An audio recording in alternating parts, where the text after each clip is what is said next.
नमस्कार दोस्तों, मैं हूं आपका दोस्त केवी। तो आज की इस वीडियो में हम ग्रुप डी एग्जाम के लिए एक और मॉक टेस्ट यहां पर करने वाले हैं। इससे पहले 3 मॉक टेस्ट हम लोग कर चुके हैं। अगर आपने उनका वीडियो नहीं देखा है तो ऊपर के आई बटन पर आपको उनकी लिंक मिल जाएगी, वहां से आप उन वीडियोस को देख सकते हैं। और इस वीडियो में हम लोग जो आपके ग्रुप डी का एग्जाम होता है बिल्कुल उसी के पैटर्न पर यहां पर टोटल 45 प्रश्नों को डिस्कस करेंगे। तो अगर आप भी पूरे वीडियो को ध्यान से देखते हैं तो वीडियो के लास्ट में कमेंट करके आप जरूर बताइएगा कि अगर एग्जाम में आपको ऐसे प्रश्न मिलते तो 45 में से आपके कितने प्रश्न सही होते। तो चलिए इस वीडियो की हम शुरुआत करते हैं। पहला प्रश्न है कि निम्नलिखित में से किसे गॉस नामक इकाई से मापा जाता है। यानी कि आपसे पूछा जा रहा है कि गॉस किसकी इकाई है। तो गॉस की अगर हम बात करें तो ये हमारे मैग्नेटिक इंडक्शन की इकाई होती है। यानी कि इस प्रश्न का ऑप्शन यहां पर ए हो जाएगा करेक्ट। तो बस आपको इतना याद रखना है कि जो हमारा इंडक्शन होता है उसकी सबसे पहले डिस्कवरी की थी माइकल फैराडे ने 1831 में। और ये जो हमारा मैग्नेटिक इंडक्शन होता है इसी को गॉस में हम लोग मेजर करते हैं। अगला प्रश्न है कि प्याज में जो आपका लाल रंग होता है ये किस पिगमेंट के कारण होता है। तो सिंपल सा प्रश्न है, ये कई परीक्षाओं में ऑलरेडी पूछा जा चुका है। तो ध्यान रखिएगा, इसका नाम है एंथेसाइनिन। क्या नाम है? एंथेसाइनिन इसका नाम है। और इसी के कारण जो हमारी प्याज होती है वह आपको लाल रंग की देखने को मिलेगी।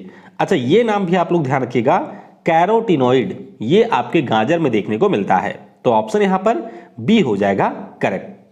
वीडियो में हम लोग आगे बढ़ें उससे पहले मैं आपको बता दूं कि ये जो मॉक टेस्ट आप यहां पर अटेम्प्ट करते हैं इसी मॉक टेस्ट का आप लोग लाइव पोल भी दे सकते हैं या लाइव टेस्ट भी दे सकते हैं अनअकैडमी पर मेरे साथ। यहां पर हम लोग बहुत ही डिटेल में 45 प्रश्नों को करते हैं।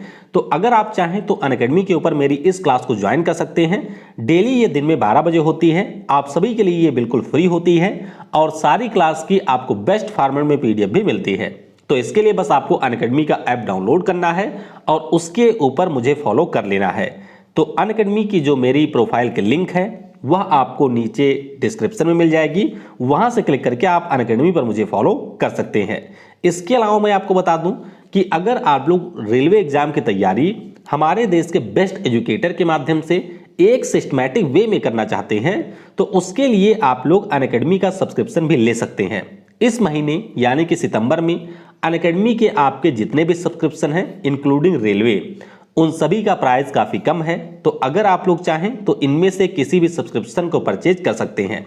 ध्यान रखिएगा, मेरा कोड है यहां पर KV10। तो KV10 कोड आप लोग जैसे यूज करेंगे तुरंत आपको 10% का डिस्काउंट मिल जाएगा।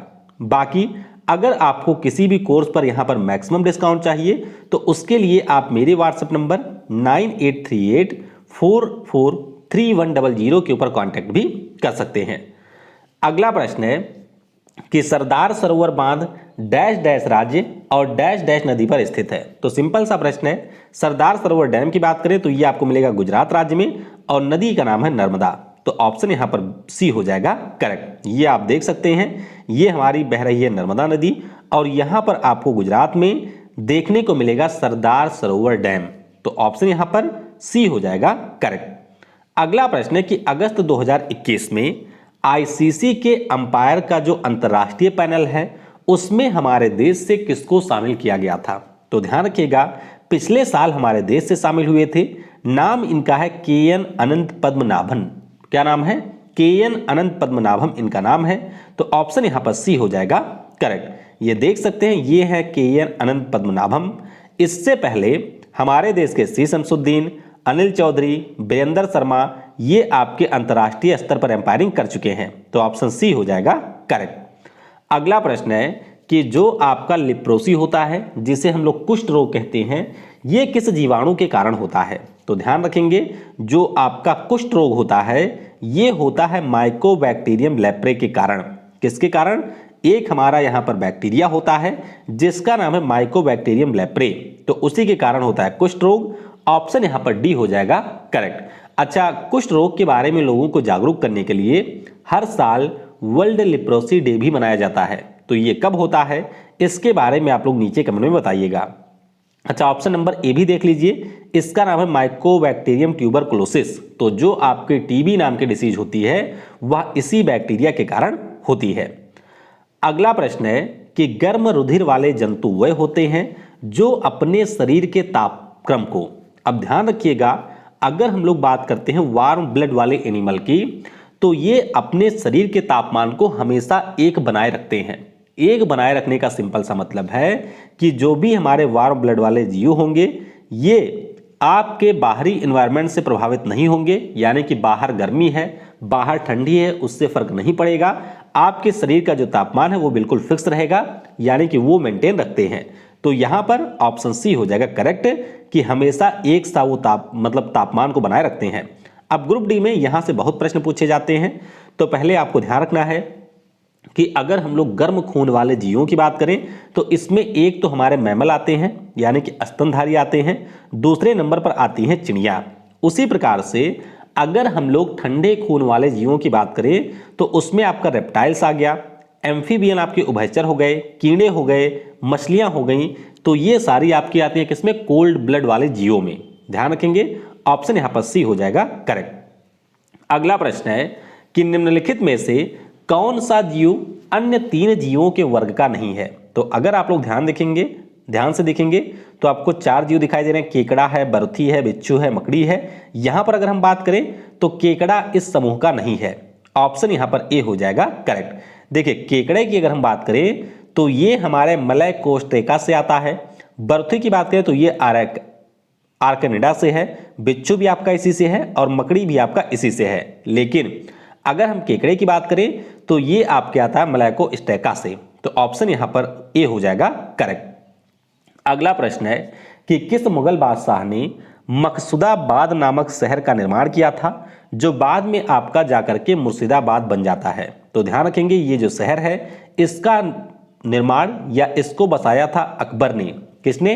अकबर ने इसको बसाया था। बाद में जो मुर्शीद कुली खान है इन्होंने इसको शिफ्ट करते हैं और इन्हीं के द्वारा इसका नाम बदल करके मुर्शिदाबाद रख दिया जाता है। तो ध्यान रखेंगे, जो ये आपका मकसूदाबाद था इसको बसाया था अकबर ने। तो ऑप्शन बी हो जाएगा करेक्ट। अगला प्रश्न है कि 1959 में भारत की केंद्र सरकार ने भारत के संविधान के डैश डैश के तहत केरल का जो शासन है वो अपने हाथों में ले लिया था। तो आप सभी को पता होगा कि जो राष्ट्रपति शासन होता है वह अनुच्छेद 356 के अंतर्गत लगाया जाता है। तो इस प्रश्न का ऑप्शन यहां पर डी हो जाएगा करेक्ट। तीन प्रकार के आपातकालीन प्रावधान आपको संविधान में देखने को मिलते हैं। पहला हमारा है अनुच्छेद 352 जिसे आप लोग राष्ट्रीय आपातकाल कहते हैं।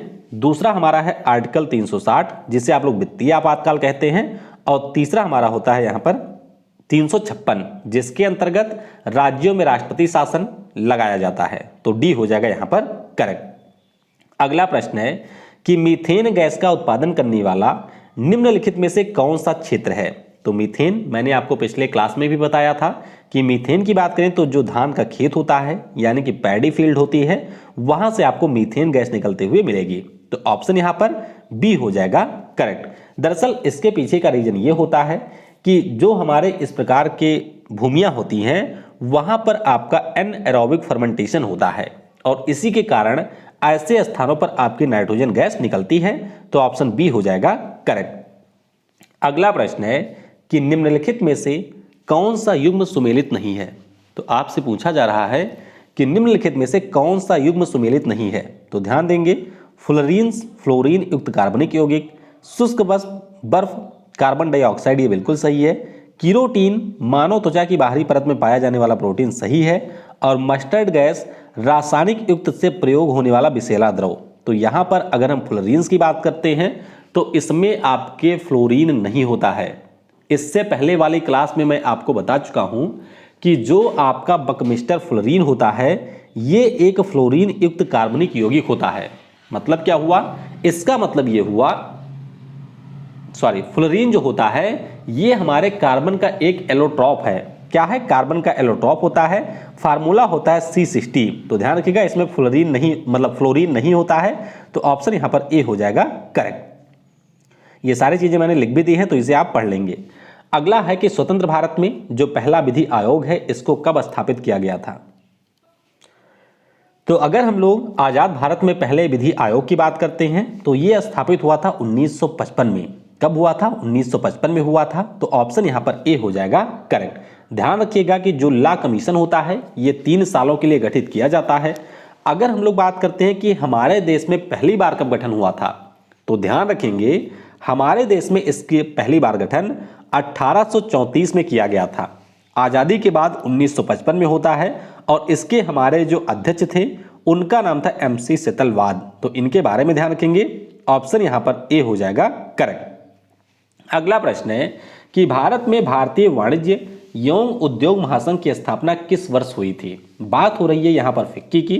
तो ध्यान रखिएगा जो फिक्की है इसकी स्थापना 1927 में हुई थी।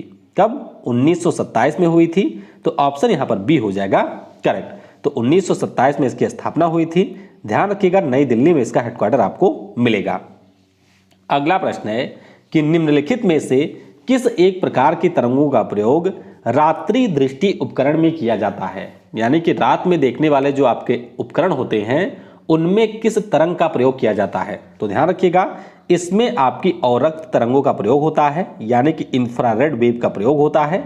ऑप्शन यहाँ पर सी हो जाएगा करेक्ट। तो ध्यान रखेंगे आप लोग कि जो हमारी अवरक्त तरंगे होती हैं, चाहे आपका इलेक्ट्रिक हीटर हो जाए या आपका कुकर हो, कुकिंग फूड हो, शार्ट टाइम कम्युनिकेशन आपको करना हो, तो इन सभी में आपके इंफ्रारेड का यूज किया जाता है। तो ध्यान रखेंगे ऑप्शन सी हो जाएगा करेक्ट। अगला प्रश्न है कि निम्नलिखित में से किस व्यक्ति ने ढाका मैराथन 2021 में चौथा स्थान प्राप्त किया था?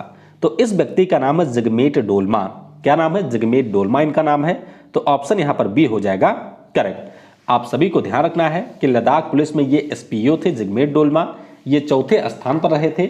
और मोरक्को के थे हिचम लकोई जो कोई पुरुषों में टॉप किए थे, और केन्या की थी एंजेला जिम एसेंडे जिन्होंने महिलाओं में टॉप किया था। तो पुरुषों में बात करें तो हमारे देश के जिगमेट डोलमा थे चौथे स्थान पर। अगला प्रश्न है कि स्पष्ट रूप से प्रतिध्वनि सुनने के लिए परावर्तित सतह और सुनने वाले के मध्य कम से कम कितनी दूरी होनी चाहिए? तो ये तो आप सभी को अच्छे से रट लेना है, क्योंकि यहां पर जो ध्वनि सुनने वाला होता है और जो परावर्तक सतह होती है उसके बीच में न्यूनतम दूरी होनी चाहिए 16.5 मीटर। कितना? 16.5 मीटर। तो ऑप्शन यहां पर डी हो जाएगा करेक्ट। ये आप देख सकते हैं कि जो हमारे ध्वनि की तरंग होती है वो 332 मीटर पर सेकंड की स्पीड से ट्रैवल करती है।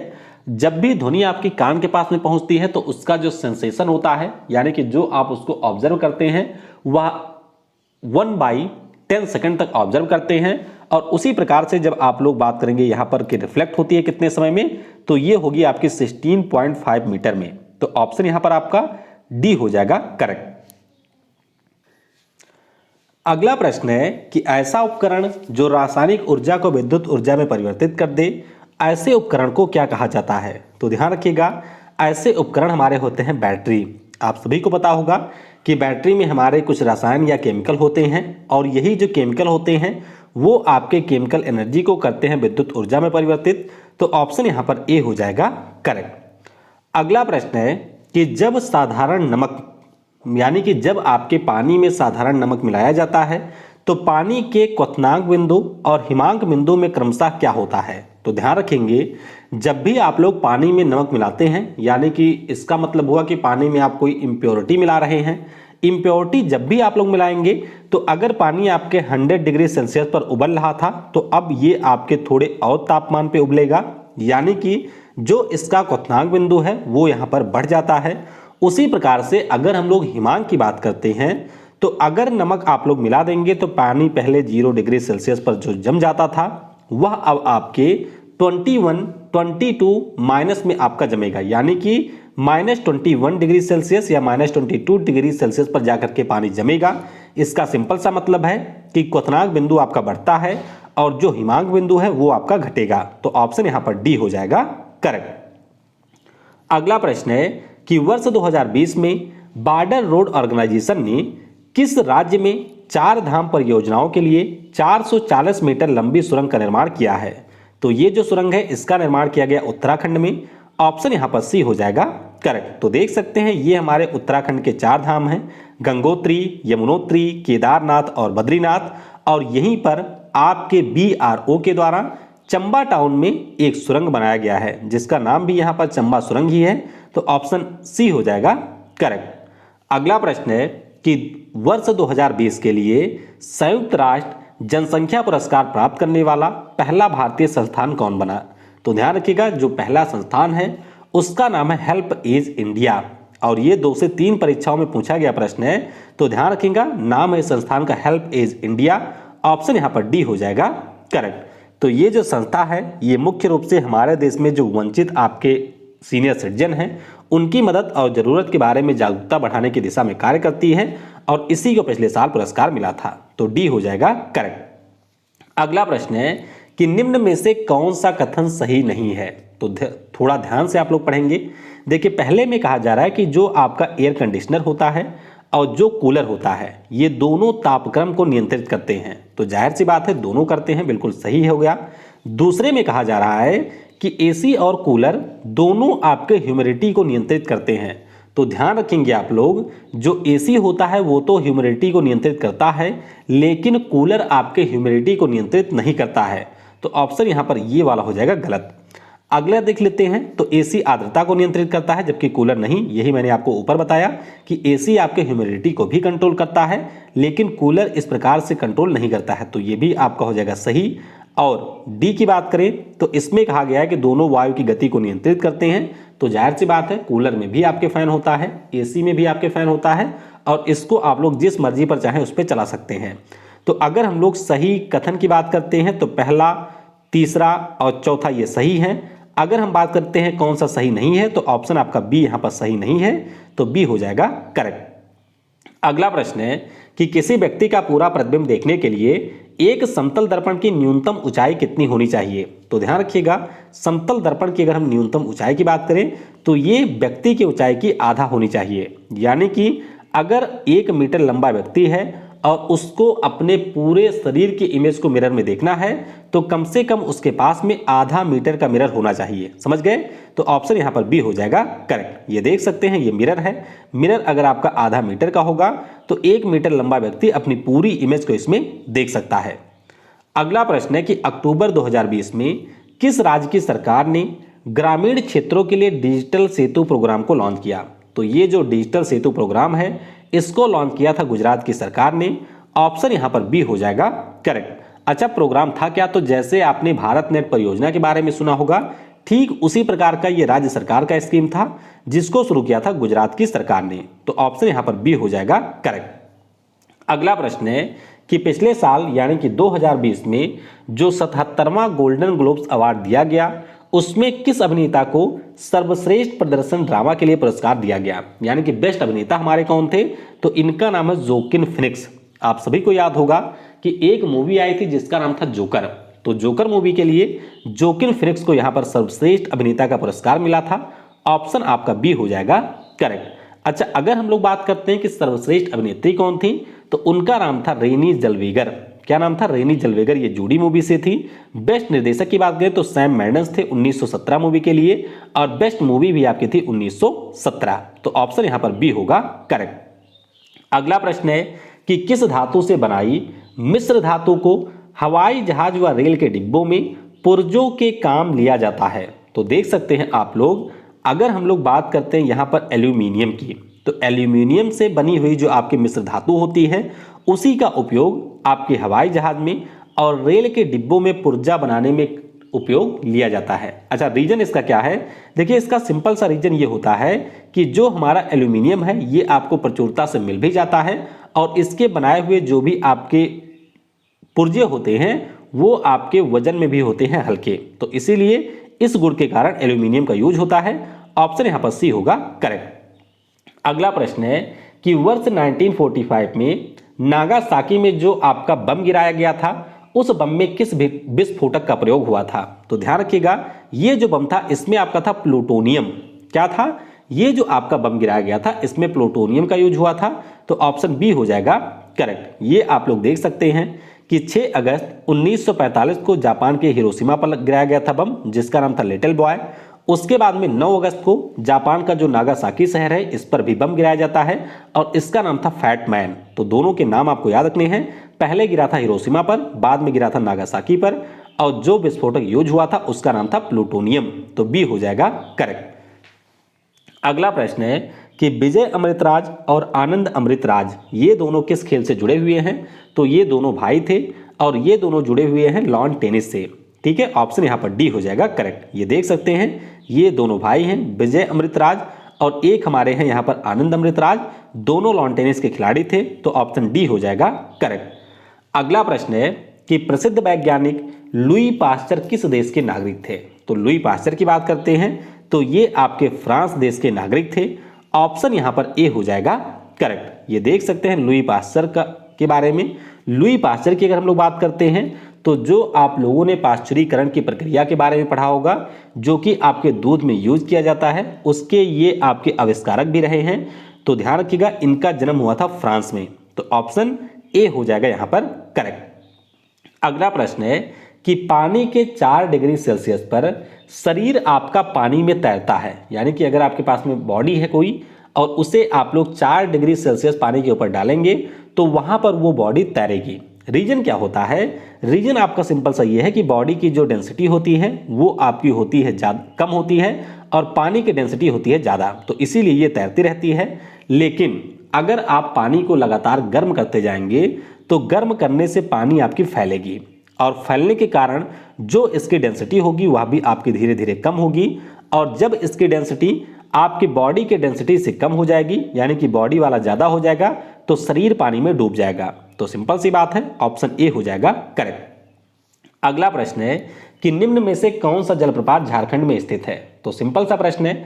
अगर हम लोग बात करते हैं हुंडरू जलप्रपात की तो ये आपको झारखंड में मिलेगा। ऑप्शन यहाँ पर डी हो जाएगा करेक्ट। अब देख सकते हैं जो चुलिया जलप्रपात है ये आपको मिलेगा राजस्थान में चंबल नदी के ऊपर। जोग जलप्रपात की बात करते हैं तो ये आपको शरावती नदी के ऊपर मिलेगा कर्नाटक में। दूध सागर जलप्रपात की बात करते हैं तो ये आपको गोवा के मांडोवी नदी में देखने को मिलेगा।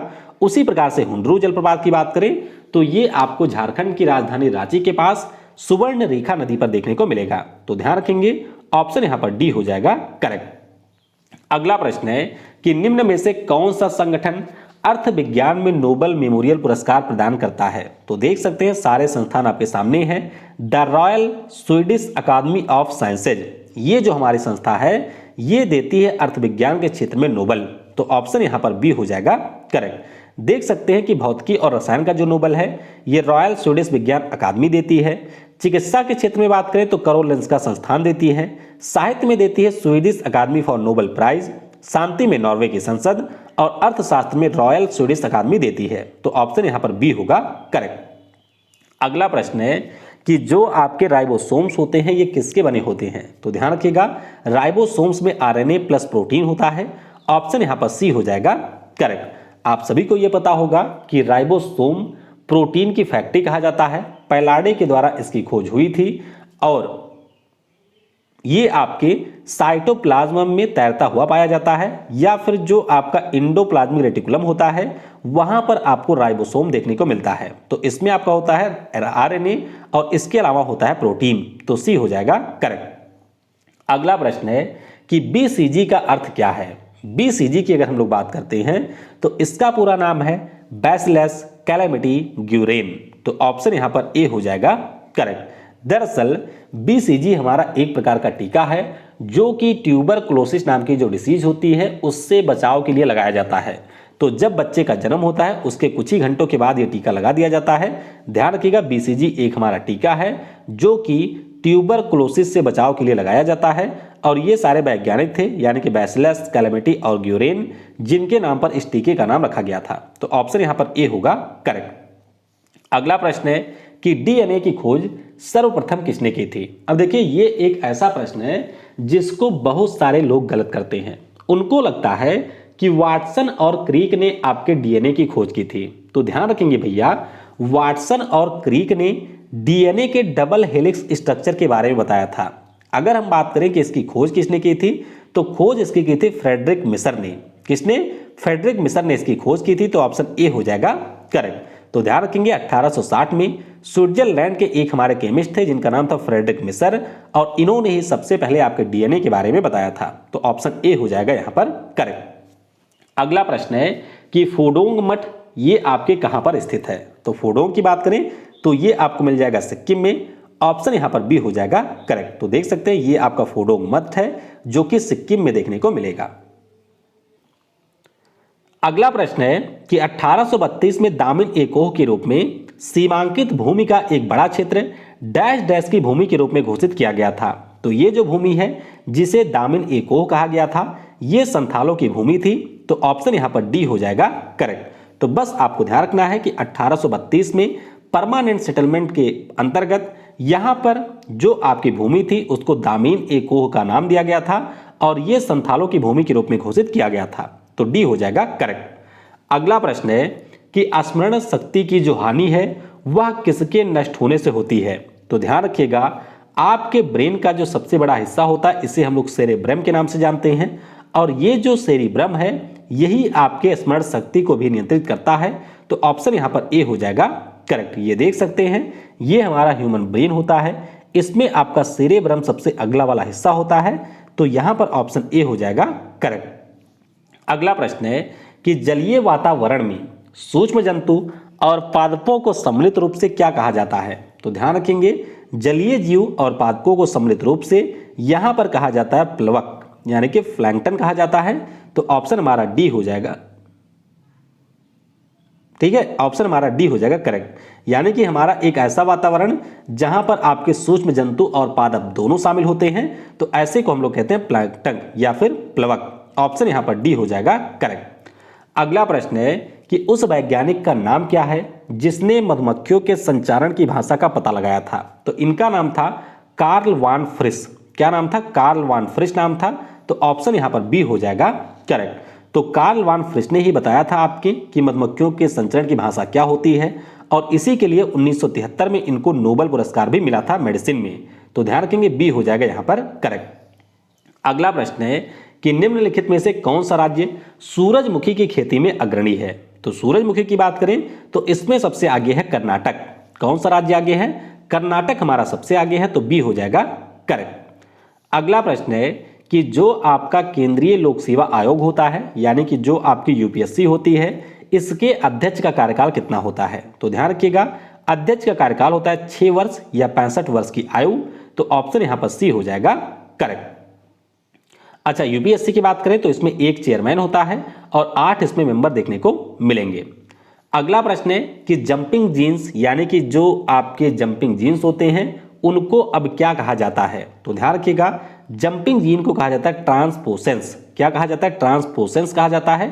तो ऑप्शन यहां पर डी हो जाएगा करेक्ट। जंपिंग जीन की बात करें तो इसकी खोज बारबीरा मी क्लिंटक ने की थी और ये हमारे ट्रांसपोसेंस के नाम से अब जाने जाते हैं। तो डी हो जाएगा करेक्ट। अगला प्रश्न है कि आनुवांशिक यांत्रिकी यानी कि जेनेटिक इंजीनियरिंग में आपके क्या चीजें देखने को मिलती हैं। तो अगर हम लोग जेनेटिक इंजीनियरिंग की बात करते हैं तो इसमें एक जीव के जीन्स में परिवर्तन किया जाता है। तो ऑप्शन यहां पर ए हो जाएगा करेक्ट। तो बस सिंपली आप ध्यान रखेंगे कि जेनेटिक इंजीनियरिंग में एक जीव का जो जीन होता है इसमें किया जाता है परिवर्तन। तो ए हो जाएगा करेक्ट।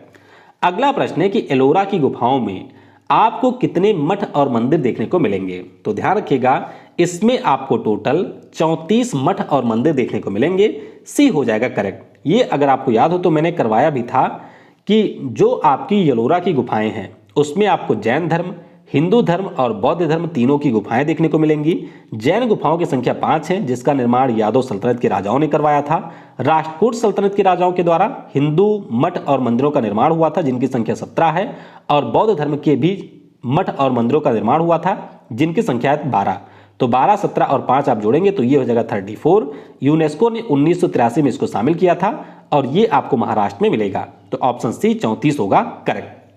आखिरी प्रश्न है कि निम्न में से किस संस्थान को नेशनल इंपॉर्टेंस इंस्टीट्यूट की श्रेणी में Atal ranking of institution on innovation achievement 2020 में पहला रैंक मिला था। तो ध्यान रखेंगे अगर हमारे देश में कोई भी रैंकिंग आती है स्कूलों के ऊपर या विश्वविद्यालय के ऊपर तो उसमें हमेशा आईआईटी मद्रास ही होता है टॉप पर। कौन? आईआईटी मद्रास। तो ऑप्शन यहां पर बी हो जाएगा करेक्ट। तो देख सकते हैं आईआईटी मद्रास लगातार दूसरे साल शीर्ष पर रहा था, फिर दूसरे पे रहा था आईआईटी बॉम्बे और आईआईटी दिल्ली रहा था तीसरे स्थान पर। तो इस प्रकार से आज के इस सेट में भी हमने 45 प्रश्नों को डिस्कस कर लिया है। अगर आप में से 2-4 लोगों ने भी ध्यानपूर्वक इसे अटेम्प्ट किया है तो अपना स्कोर आप लोग नीचे कमेंट में बता सकते हैं। Thanks for watching. जय हिंद, जय भारत।